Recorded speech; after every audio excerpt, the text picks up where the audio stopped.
Good morning everyone. Ngayong araw ay normal day. Oras ngayon ay 10:50 na ng umaga. Tanghali tayo ngayon bibiyahe. Titingnan natin kung kikita pa rin ba kahit ganitong oras ka na lalabas. Medyo tanghali na kasi nga bumiyahe tayo kagabi and ngayon nagpalit talaga tayo ng biyahe.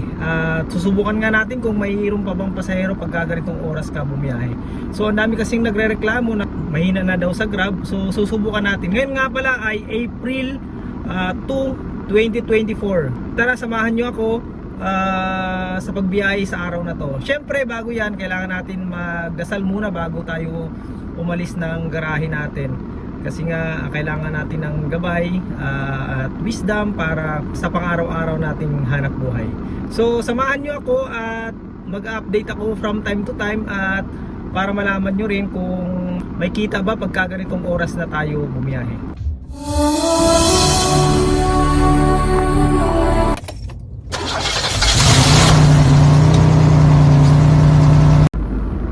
Hi guys, pinasukan na tayo, sobrang lapit lang.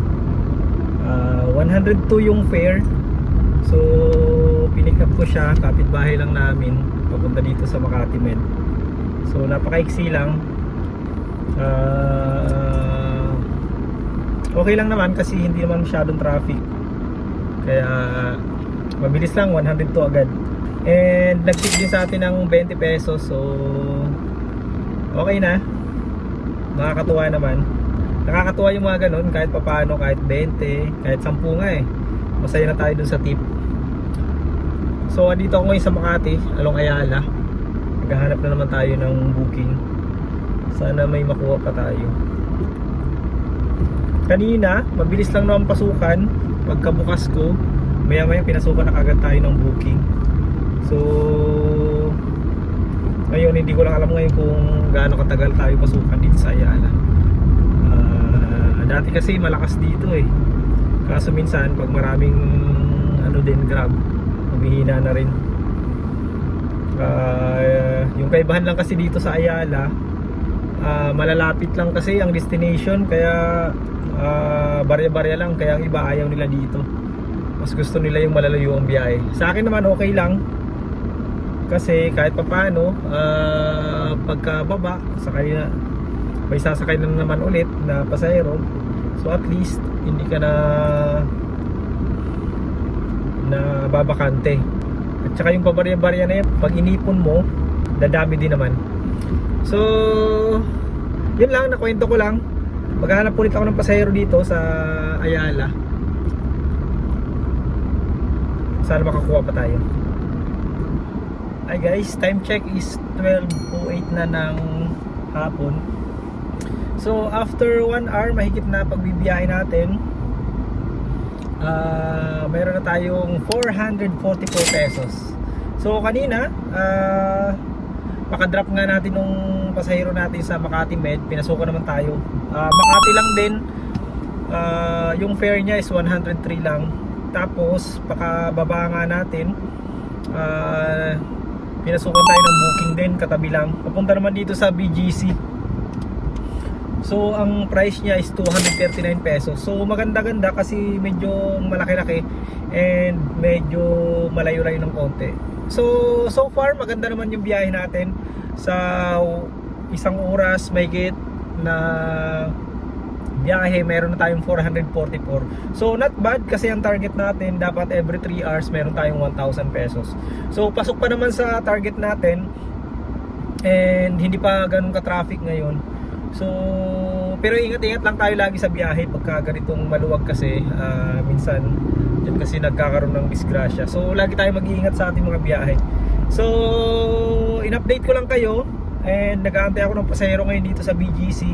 Sana mayroon pa pumasok. Maganda sana pag malaki-laki. Ngayon yung ruta ko papuntang Makati, pag hindi ako pinasukan dito sa BGC, diretso naman ako ng Makati. So update ko kayo ulit mamaya pag may pumasok ulit na booking sa atin. Hi guys, time check is 1 o'clock na ng hapon. So kanina sa BGC. Pinasukan tayo ng booking pero nag-cancel kasi nga medyo matagal yung ano. Nakita niya siguro sa map na medyo malayo pa ako. So ang ginawa natin, bumalik tayo ng Makati and pinasukan nga tayo sa Makati. Malapit lang, papunta lang ng Rockwell galing ng Jupiter. Nasa 100 pesos din. Tapos pagka drop nga natin kay ma'am, pinasukan naman tayo ng booking papunta naman dito sa BGC. 169 yung fare nya, nasa 5 kilometers. So pwede na. Mayroon na tayo ngayong 700 plus na fare and nakakadalawang oras na tayo mahigit. Pasok pa naman sa time frame natin na kailangan maka 1,000 tayo every 3 hours. So ngayon nakakadalawang oras na tayo at meron na nga tayong 700 plus. So sana ma-meet natin yung quota natin na 1,000 every 3 hours. So andito ako sa BGC, naghahanap naman tayo ng booking. So ang ginagawa ko pag walang booking, bali ang ruta ko lagi pa uwi ng bahay para sa Makati kasi medyo marami yung yung booking. So ngayon papunta ako ng Makati na naman ngayon. Sana pasukan along the way para hindi sayang yung gas natin at saka oras. So dyan na muna kayo and hanap muna ako ng booking dito. Hi guys, time check is 3:30 na ng hapon. So mayroon na tayong 1,761. Bali kanina hindi na tayo nakapag video. Sunod-sunod na yung booking kanina pagpatak ng hapon. Sa BGC nakailang beses tayo dun pa, isa-100 lang. 100 mahigit yung fare, malapitan lang. Tapos pinasukan tayo papuntang Makati Med, medyo malaki-laki yung fare, nasa 300 pesos. And then from Makati Med, pinasukan naman tayo ng booking papuntang Makati lang din, 100 plus lang din yung yung fare. Tapos yun nga, kakababa ko lang yung kay ma'am, yung galing naman ng Don Bosco Makati papunta dito sa sa Newport. So 189 yung fare. Kaya medyo nakarami tayo ng konti dito.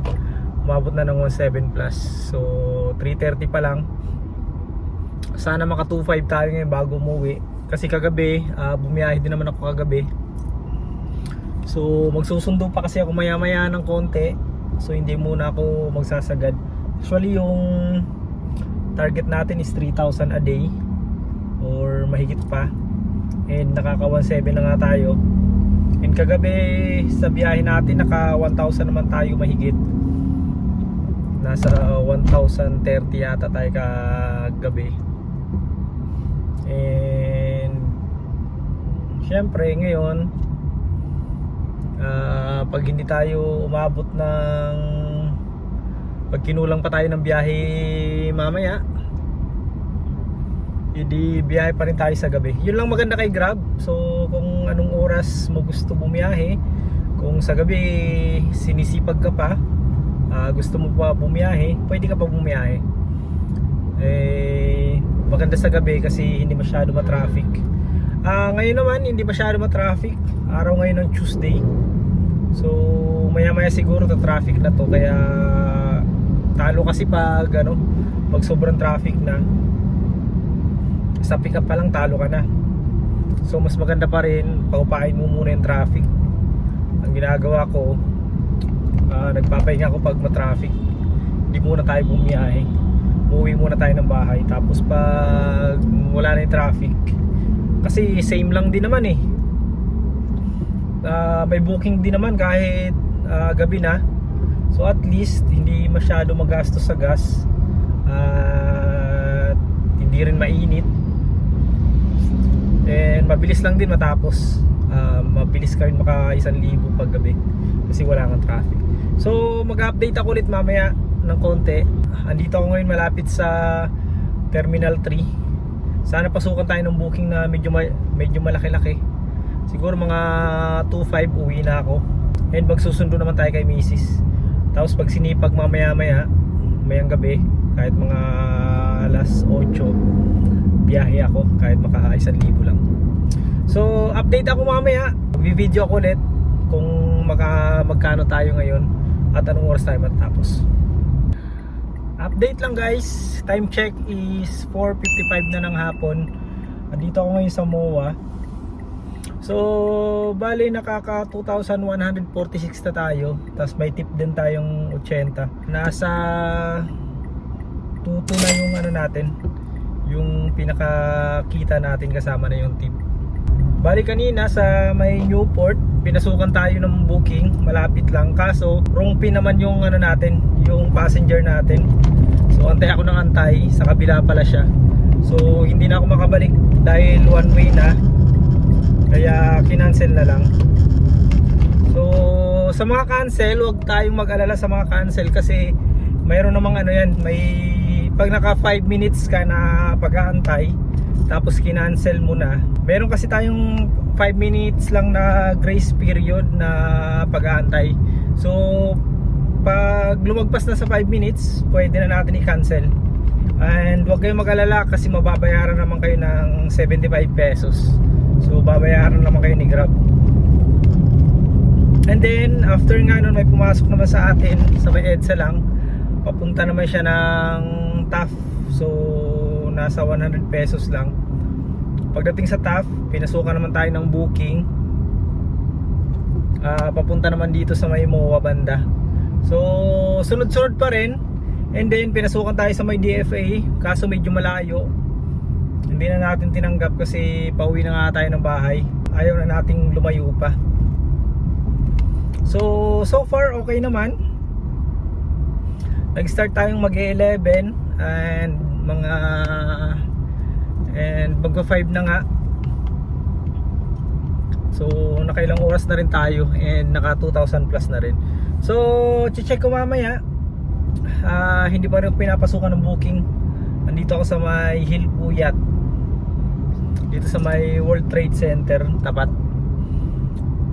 Wala pa rin pumapasok ng booking. Hopefully may makuha tayo papuntang Makati o pauwi ng bahay para hindi na masayang yung biyahe natin. And sana maka 2.5 tayo ngayon. And mamaya pag-iisipan natin kung bibiyahe pa tayo mamayang gabi. So yun lang, in-update ko lang kayo. And mamaya check natin kung magkano yung kinita natin ngayong araw na to. Hi guys, gabi na. Kakauwi ko lang dito sa bahay. So bali natapos tayo ng 6:30. Kanina, di ba nag-video ako, nasa Buendia ako. So pinasukan naman tayo ng booking galing Quirino sa may Manila papunta ng SM Manila. Bali ang payment 156, medyo malapit lang naman. Tapos after nun, pinasukan tayo ng booking mula Pedro Hill naman, papuntang Santa Ana, Manila. Malapit lang sana kaso sobrang traffic na pagdating sa gabi. Isa pa pala sa diskarte nyo, paghapon kasi bandang alas 4:30 nag-i-start na ang traffic. So mas maganda pa rin kung pagdating ng alas 4:30 pahinga na tayo. Tapos kung gusto pa natin bumiyahe, biyahe tayo ng mga 7:30 hanggang alas 11 or alas 12 kasi wala nang traffic pagka ganun. So pag mga 4:30 kasi medyo traffic. Yun nga, naipit ako niya sa traffic. Pag pick up ko sa LRT station Pedro Hill, papunta ng actually 2 kilometers lang eh. Inabot tayo ng kulang-kulang 1 oras. And then sumundo na nga tayo kay Mrs. Kasi out siya ng 6:30. So yun nga, andito na tayo sa bahay. Bali naka 15 bookings tayo ngayon. And hindi na masama, sobrang dami. From 10:50 ng umaga, tapos natapos tayo ng mga 6:30 ng gabi. So bali ang kinita natin sa araw na to is 2,532 pesos. So hindi na masama. Hindi tayo nakaabot sa quota natin na 3,000 a day. Pero okay lang naman kasi kagabi bumiyahe ako, naka 1,000 ako kagabi. Coding kasi ako pag Monday, so sa gabi ako bumiyahe. 3 oras din kagabi, so naka 1,000 pesos din ako. Tapos ngayon nga, ang target ko nga ngayon 2,000 lang, pero naka 2,500 tayo, kaya meron tayong bali meron tayong 3,500 pesos. So ang pinagas ko rin pala ay bali nasa 1,200 ang gas natin. Bali ang pinakamalinis palang pera natin ay 2,300 pesos. And may tip din tayo na mahigit 100. So nasa 2,400 yung pinakamalinis nating kita ngayong araw at saka kagabi. So ngayong araw kasi mag-11 na tayo nag-start, and kagabi naka 3 hours naman tayo. So bali kinount ko na yon kasi nga imbis na maaga ako ngayon, ginawa ko parang half day lang kasi kagabi bumana tayo. Walang traffic kasi kagabi, kaya maganda yung biyahe. Naka 1,000 tayo sa loob ng 1 oras. So bali bukas, start naman siguro ako ng madaling araw, mga alas 4. Agahan ko na lang, tapos para maaga rin ako makauwi, para yung traffic, hindi tayo abutin ng traffic. So yun lang, sana nagkaroon kayo ng idea kung paano ba yung sistema dito sa Grab. Maganda dito, hawak natin yung oras, and then yun nga, pag ma-traffic, yun na yung pinakapahinga natin. Kailangan natin magpahinga. Tapos pag walang traffic, doon tayo bumanat. Sa booking naman, tuloy-tuloy naman yung booking, wala namang problema. And syempre paalala lang, sobrang init ngayon. Actually ngayon nga nag-declare na ng half day yung mga school kasi sa sobrang init ng panahon ngayon. Lagi tayo magbaon ng tubig at lagi tayo magbaon ng merienda kasi minsan tuloy-tuloy ang booking, hindi ka na makakain. Minsan nga sa pag-ihi mahirap na umihi kasi minsan ang booking talaga pag baba ng pasahero meron na naman. And syempre lagi tayo mag-iingat sa daan. Huwag natin pairalin yung init natin ng ulo sa kalsada kasi ito yung hanap buhay natin. So pag mahina naman yung booking, okay lang, at least yun yung pinakapahinga natin. Lagi tayong mag-iingat sa kalsada, and huwag tayong magmamadali lagi, kasi minsan nakikita ko maraming disgrasya kung nakikita. Sa pagdadrive natin, maraming nakikita tayong disgrasya. Huwag natin kalimutan magdarasal. Lagi nyong tatandaan na ang destination natin ay hindi yung papupuntahan natin, kundi ang pinaka-destination natin ay yung bahay na uuwian natin tuwing hapon or tuwing tapos ng ating trabaho. And ang pinaka-destination natin yung mga taong nag-aantay sa atin sa bahay. Hindi yung pupuntahan natin na lugar, hindi yung kung saan man tayo pupunta, kundi ang pinaka-destination talaga natin ay yung mga taong naghihintay sa atin sa bahay. Kung mahina man ang booking, bawi tayo sa mga susunod na araw. Mayroon namang mga araw na malakas, mayroon din namang araw na mahina dito sa Grab. Pag malakas, biyahe tayo ng biyahe. Pag mahina naman, yun yung time para magpahinga tayo. So, yun lang. Maraming salamat sa inyong panunood. Sana nakakuha kayo ng idea at nakakuha kayo ng mga tips kung ano ba yung nangyayari dito sa Grab platform. Maraming salamat sa inyong panunood. Again, ito si Butter Dash Band at your service.